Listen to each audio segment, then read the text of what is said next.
She held up the bracelet like it was contaminated, turned to the crowd of cousins, aunts, and family friends, and said, loud enough for everyone to hear, "I don't need a cheap, miserable gift like this. My name is Jenna, and from wherever you're watching this, stay with me. Because have you ever handed someone something with love, only to be mocked like you dropped trash in their lap?" It was her birthday. I gave her a delicate, engraved bracelet, $500, real gold, wrapped with care. She opened it, took one look, and sneered like I'd insulted her entire bloodline. "Do you think I'm some kind of charity case?" she laughed. "Next time, save your pennies. This isn't high school anymore." People laughed. People I had grown up with. And my parents? They didn't stop her. They didn't say a word. In fact, my mother chuckled and said, "Well, your sister does have expensive taste." No one defended me. Not even once. So I stood there, face hot, smile frozen, throat burning with things I couldn't say. Then I quietly put my coat on, slipped out of the house, and left. Not one person followed. Not even a text. And that's when I realized I was never going to earn their respect by staying small, quiet, and generous. So I stopped explaining, stopped trying, and 2 weeks later, they found out through the grapevine, not from me, that I'd just bought an apartment. In cash. Downtown. Corner unit. Floor-to-ceiling windows. And worth more than everything they'd bragged about at that party, combined. My parents were stunned. My sister? Furious. And I hadn't even moved in yet. Because the thing about silent girls? We don't make noise. We make moves.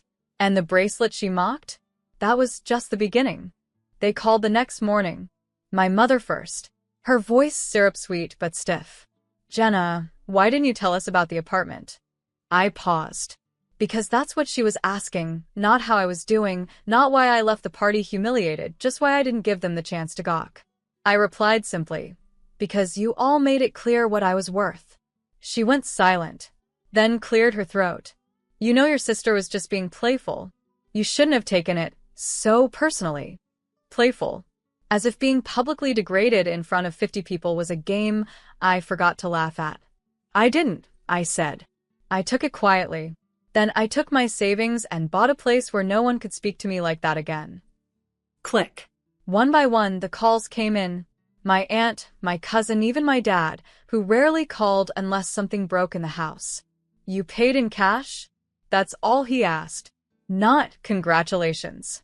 Not "I'm proud of you." Just disbelief coated in bitterness. I knew why. Because they'd spent years treating me like the underachiever. The girl with hobbies, not a career. The one who always showed up with thoughtful gifts, but never matched their loud, luxurious flexes. But what they didn't know, while they were busy measuring worth in car brands and vacation photos, I was building equity in silence. Every check I didn't blow on status symbols, it went into that apartment. Every hour they laughed at my little freelance work, it paid for that view. So when my sister texted me 3 days later with, "Where did you get that kind of money? Did someone die or something?" I didn't answer. I just posted a photo to my Instagram story. My keys. The gold bracelet she threw back at me, now hanging on the doorknob of a custom-built closet. Captioned, "You thought it was cheap. I used it to open the next chapter." She left me on read. But I wasn't done. Because if they thought buying the apartment was the climax, they had no idea what was coming next. A week after the photo, the energy shifted. Suddenly, I was interesting to them. Not loved. Not respected. Just rebranded. The sister they once mocked for being too quiet, too modest, too frugal, now had leverage. My cousin Mia called to catch up. Said she always knew I'd do something big. Lies. I remember when she laughed as my sister tossed the bracelet aside like a napkin. But I let her talk. Let her pretend she'd always believed in me. Because now, I was playing a new game. Watch who switches sides the moment they think you have something they want. My sister finally cracked. She showed up at my building. I saw her through the intercom camera, oversized sunglasses, a stiff designer coat, fake smile. "Hey," she said. "Can we talk?" I buzzed her in. Not because I owed her anything. Because I wanted her to see it. The lobby. The elevator. The view. The reality she thought I'd never have the guts or brains to create. She walked in, eyes scanning everything, jaw tight.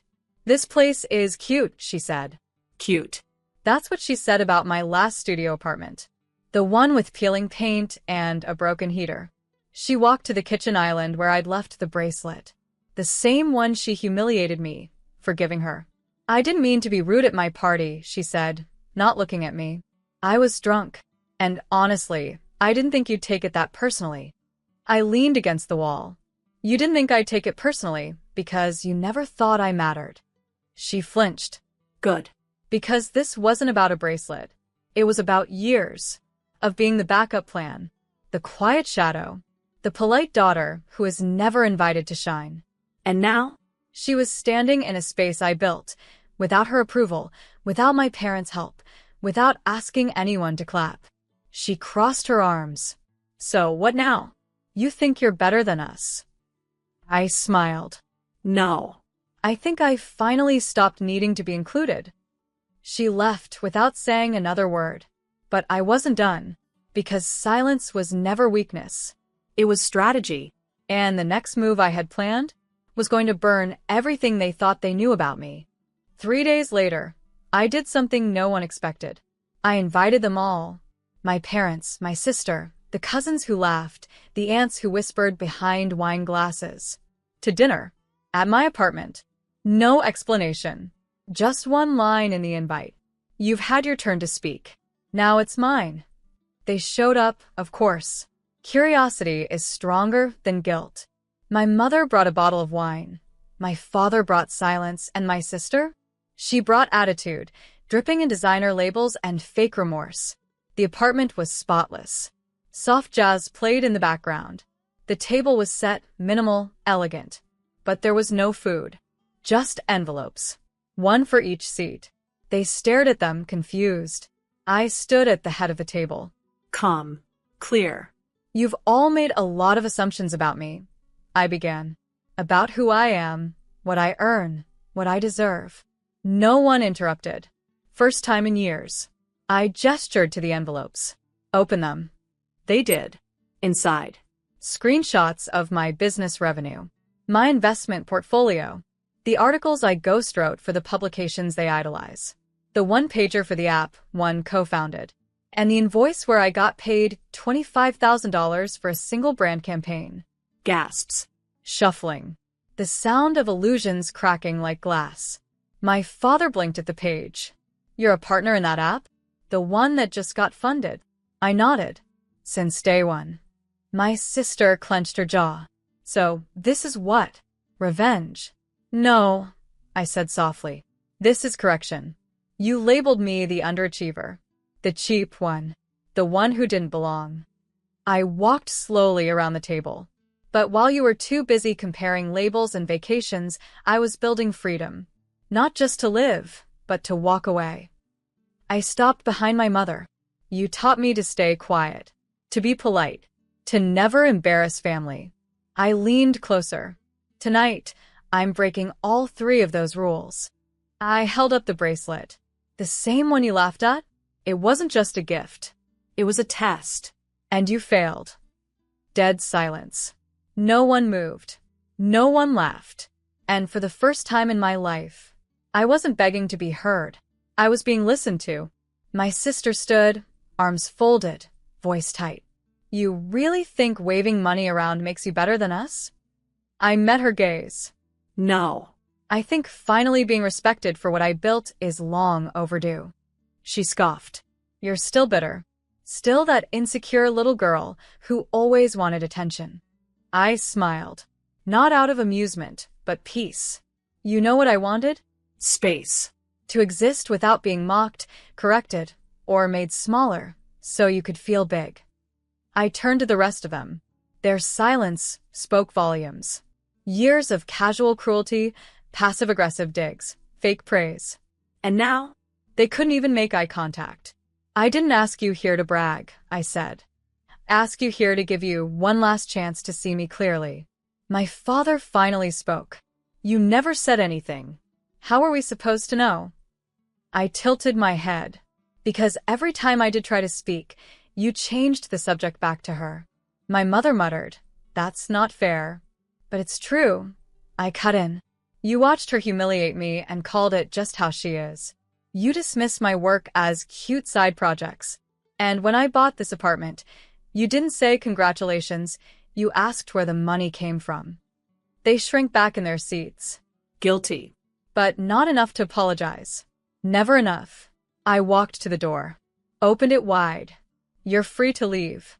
But if you walk out, you don't get to come back when it's convenient. My sister rolled her eyes and stormed out first. Of course. My parents hesitated. My mother looked like she wanted to speak, to soften, to spin. But I didn't give her the chance. I simply said, "You raised me to endure. I taught myself to rise." She left without another word. The door closed. The lock clicked. And the silence that followed? It wasn't lonely. It was earned. I poured myself a glass of wine, curled up by the window, and watched the city lights below. They'd called me cheap, small, forgettable, but now they knew. I was the girl who gave gifts from the heart and built empires in the background. The bracelet still gleamed on my desk. Not a symbol of shame, a symbol of awakening. The next week, I didn't hear a word from them. No texts, no calls, no sarcastic voice notes disguised as checking in. And it felt clean, like finally stepping out of a room that had reeked for years, but you were too polite to say it out loud. I went to work, closed a new brand deal, interviewed 2 interns for the app startup, met a developer for coffee, and signed off on a 6-figure valuation I'd helped build from my living room. And still, they stayed quiet. Until one afternoon, I got a DM request from a cousin I hadn't spoken to since the birthday party. "Hey, your mom's been crying. Says you've turned cold. Says you've changed." Changed? Maybe I had. Maybe choosing myself after decades of emotional discounting did look like rebellion to people who only respected compliance. But that night, I got the message that sealed it. A screenshot. My sister. Selling the bracelet online. Captioned, "Never worn. Too sentimental. $450 or best offer." Too sentimental. I laughed. Laughed so hard, I cried. Not from pain. From confirmation. Because when people can't destroy you, they'll try to profit off the last thing they mocked. I didn't reply. Didn't buy it back. Instead, I posted a photo of my wrist. A new bracelet. Simple, elegant. Double the price of the one she discarded. Captioned, "Piece fits better than diamonds ever did." Within minutes, DMs started flooding in. Women who had been called ungrateful, dramatic, selfish, for drawing lines where others wanted free rein. You're not cold. You're just done bleeding for people who never offered a bandage. Thank you for showing us what quiet revenge looks like. And it hit me. I wasn't just healing. I was mirroring the strength other women forgot they were allowed to have. This wasn't about a bracelet anymore. It was about legacy. And I was done letting mine be written by people who only showed up when there was something to judge or something to take. Let them sell their version of the story. I was building mine. The silence didn't last forever. It never does, not when guilt starts to itch. My mother showed up at my building unannounced. Hair done, makeup on, clutching a tray of her famous lemon bars like sugar could sweeten decades. I saw her through the peephole and hesitated. But I opened the door. Because sometimes closure doesn't come in silence.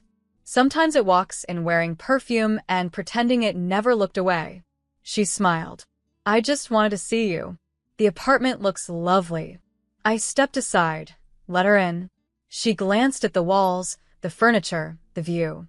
Everything she used to imply I'd never have unless I married rich or got lucky. Now it surrounded her. I let the silence stretch. She finally sat down and said softly, "We didn't realize how hard you were working." I raised an eyebrow. "You didn't want to know." She flinched, then nodded. "I think we underestimated you. Your sister. Well, you know how she is. She always wanted the spotlight." I smiled, but it didn't reach my eyes. I didn't want the spotlight. I wanted respect. But since that was too expensive for this family, I paid for my peace instead. She looked down at her hands. Your father regrets not saying something at the party. I stood. You all said something. Every silence, every laugh, every shrug when she belittled me. That was something. She stood too, blinking fast. We miss you. I walked her to the door. I don't miss begging to be seen. She looked like she wanted to cry. But this time, I didn't reach out to comfort her. Because I wasn't her daughter at that moment. I was her mirror. And she didn't like what she saw. She placed the tray down on the console. I'll go. I nodded. You already did. A long time ago. And when the door closed behind her, I didn't collapse. I cleaned up, lit a candle, took a shower, then sat on my bed, holding the new bracelet, my bracelet. Not a gift, not a peace offering, just a symbol that I could choose myself every single time and never look back. It's been 3 months since I closed that door. 3 months since I returned the lemon bars untouched to the front desk with a note. You can't bake over what you broke. No one came again after that. No visits. No texts. No guilt-wrapped apologies tied in excuses. Just silence. But this time it was mine. I filled my apartment with light. Plants I used to kill are now thriving on the windowsill. I hosted a dinner. Real friends only. No blood ties required. They raised glasses to me. Not because I'd bought a place, but because I'd rewritten the script. My sister? She tried to rebuild her image online. Posted a reel about forgiveness and family drama. Tried to sell a narrative that she was the victim of jealousy, isolation, betrayal. She never mentioned my name. She didn't have to. Everyone knew. And her followers? They vanished faster than the bracelet listing. Because people can smell fake now. And she reeked of it. One day, I got a DM from a stranger. She mocked you for a $500 gift? That bracelet costs more than her entire self-worth. I'm glad you walked away. I smiled. Not because it validated me, but because it reminded me, when you stop shrinking for people who can't stretch to meet you, they disappear. And you don't miss them. You just breathe better. I now wear a bracelet every day. Not for the gold, but as a reminder that kindness doesn't mean silence. That family can be the first place you lose yourself and the last place you ever find redemption. And that revenge doesn't always come with fire. Sometimes it comes with ownership of your story, your peace, your space. And the best part? They'll spend their lives trying to explain why you don't look back, while you spend yours never needing to.